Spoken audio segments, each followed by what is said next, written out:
When making a historical drama, one of the most important aspects is taking an event from an earlier time period and making it interesting to the viewer, even if they have no prior knowledge of it. Obviously, period details are necessary, but is the story being told one that's compelling? The Testament of An Lee attempts to show the life of people in the Shakers movement, but the conversations they're having are not ones that dig deep enough into their lives, and Mona Fasolt opts for a dry direction a lot of the time. Even as the film tries to bring some spice with the musical numbers, those are not enough to get past the dull nature of the presentation. A lot of the film rests on Amanda Seyfried, who does give a solid performance as An Lee. She does a commendable job of speaking in a Manchester accent, and you sense some of her drive to get this religious movement off the ground. Even if what she's saying is not all that interesting, Seyfried handles the emotions felt by Anne and how much she gets into the hymns. Said hymns provide a bit of life with some decent choreography, and we see how it becomes a motivator for the Shakers as they build the homes and grow that movement.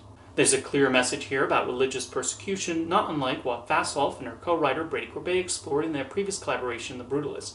Fasolt depicts the brutality of what they had to deal with, especially in the United States, and does not flinch. The main problem with The Testament of An Lee is it never makes the film's subject into one that's compelling. Walking in with no knowledge about the Shakers, the film does not present it in a way that will make one learn that much about them. What especially harms the film are the conversations the characters have. The dialogue has a dryness to it, and this is a very talky film, with multiple scenes of characters sitting around and discussing their religious and personal issues. As a result, the movie becomes a slog to sit through, with everyone other than An Lee feeling especially underdeveloped.